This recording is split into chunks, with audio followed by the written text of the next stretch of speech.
Imagine a world where two Irish brothers become vigilantes to rid Boston of evil. This is the world of the Boondock Saints. In the heart of the city of Boston, a tale of justice, morality, and brotherly love unfolds. It's the story of Connor and Murphy McManus, two Irish brothers who, driven by their strong sense of justice and unique moral code, become the city's vigilantes, the Boondock Saints. Born and raised in the tough neighborhoods of South Boston, the Brothers McManus are no strangers to the darker side of life. Their upbringing, steeped in Irish traditions and a deep sense of family loyalty, has shaped them into men who refuse to turn a blind eye to the injustice that plagues their city. Their story is not one of men who become vigilantes out of vengeance or personal gain. No, the McManus brothers are driven by a higher purpose. They see themselves as the hand of God, delivering justice where the law has failed. Their mission is a bold one: to rid Boston of crime and evil, one villain at a time.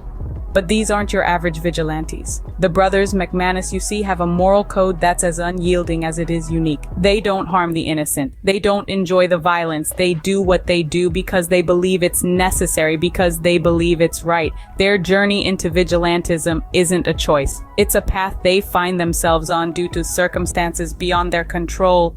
And once they've started down this path, there's no turning back. They become the Boondock Saints, a beacon of hope for the people of Boston and a symbol of fear for those who would do harm.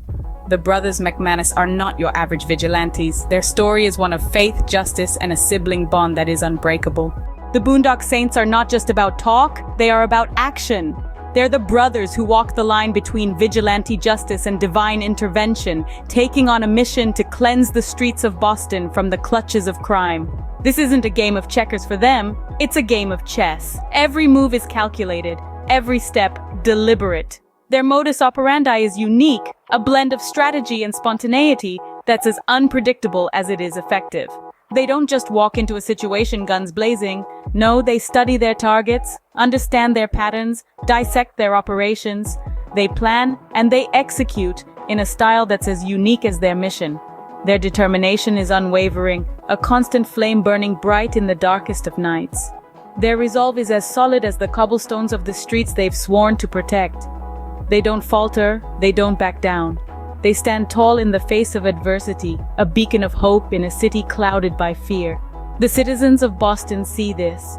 They see the change, the shift in the tides. They see the crime bosses falling, the corrupt systems crumbling. They see hope, and in this newfound hope, they find the courage to stand up, to fight. They see the Boondock Saints, and they see a chance for a better tomorrow. The Saints don't just fight the battle, they inspire the war. They become a symbol, a beacon of hope for those lost in the darkness. They become the embodiment of justice, the personification of retribution.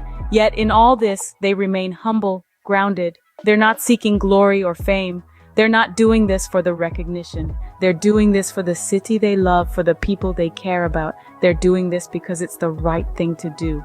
In the face of evil, the Boondock Saints stand tall, unyielding, and unstoppable. The Boondock Saints are not just warriors. They are also men of faith. They carry a prayer, a mantra that is as much a part of them as their weapons, their leather jackets, their Irish blood. This prayer, this sacred verse, is a testament to their unwavering faith and dedication to their mission. The prayer begins, "And shepherds we shall be for thee, my Lord, for thee." Here the brothers acknowledge their role as shepherds, chosen by the Lord himself. They're not simply vigilantes, they're divine executors of justice. They see themselves as instruments of God, entrusted with the task of guiding lost souls. "Power hath descended forth from thy hand, our feet may swiftly carry out thy commands." This line reinforces their belief that their power, their strength comes directly from God.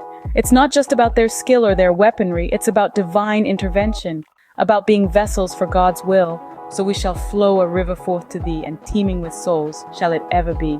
This part of the prayer is a metaphorical commitment to their mission. They promise to send a river of souls, a metaphor for the criminals they dispatch back to God. It's a grim job, but they see it as their divine duty. Finally, the prayer ends with "In nomine Patri et Filii Spiritus Sancti," which is Latin for "in the name of the Father, the Son, and the Holy Spirit." This is a common phrase in Christian liturgy, signifying that their mission is carried out in the name of the Holy Trinity. To the casual observer, the Boondock Saints might seem like ruthless vigilantes, But when you listen to their prayer, you understand the depth of their faith, their conviction, and their sense of divine duty. They're not just men with guns, they're shepherds chosen by God, doing His work on earth. In the name of the Father, the Son, and the Holy Spirit, the Boondock Saints march on. The Boondock Saints are more than just characters in a film. They have left an indelible mark on pop culture. These twin brothers, Connor and Murphy McManus, have become an enduring symbol of justice, cloaked in the gritty urban charm of Boston's underbelly. The film itself, despite its controversial reception upon release, has garnered a cult following that only continues to grow. Its unique blend of action, humor, and morality has struck a chord with audiences worldwide. Pop culture has been awash with references to the Boondock Saints, from t-shirts emblazoned with their iconic prayer to intricate fan theories dissecting the film's themes and characters. Not just confined to the realm of merchandise and speculation, the impact of the Boondock Saints has spilled over into the world of cinema itself. The film's distinct style and unapologetic approach to violence have influenced a slew of action flicks in its wake. Its mark can be seen in the way action is framed, the way humor is interwoven with high-stakes drama, and the way morality is placed at the forefront of the narrative. And let's not forget the sequel. Yes, the Boondock Saints were compelling enough to warrant a continuation of their story, a testament to their enduring appeal. The sequel introduced new characters, new dilemmas, and new opportunities for justice to be served in that classic Boondock way. It breathed new life into the saga and further cemented the Saints' place in the pantheon of cult cinema. But perhaps the most significant impact of the Boondock Saints is the conversation they've sparked about justice, morality, and the blurred lines between right and wrong. They've forced us to question our own beliefs, to challenge our own perceptions of justice, and to grapple with the idea that sometimes the ends might just justify the means. The Boondock Saints are not just a story, they are a phenomenon. They've transcended the boundaries of their film, and in doing so, have become a part of the cultural zeitgeist. They're symbols, they're conversation starters, they're heroes in their own right. And their impact, like their legacy, is not to be underestimated.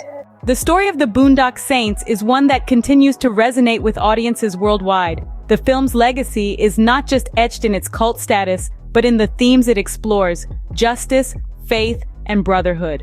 These are not just mere plot devices, but the very lifeblood that drives the narrative. The Boondock Saints' portrayal of justice is unorthodox, to say the least. The brothers, vigilantes in their own right, carry out their mission with a sense of divine purpose. They are not bound by the conventional legal system, but by their own moral compass, guided by their faith. This unique take on justice, painted in shades of gray, has sparked countless discussions and debates among fans. It challenges the viewer to question their own beliefs about right and wrong, about who gets to decide what justice truly means. Faith, too, plays a significant role in the story of the Boondock Saints. The brothers' actions are not fueled by revenge or personal gain, but by a deep-seated belief in a higher power. Their prayer, "And shepherds we shall be for thee, my Lord, for thee," is not just a recurring motif, but a testament to their unwavering faith. It's a prayer that has been etched into the hearts of fans, a prayer that has become synonymous with the film itself. Finally, the theme of brotherhood is what truly sets the Boondock Saints apart.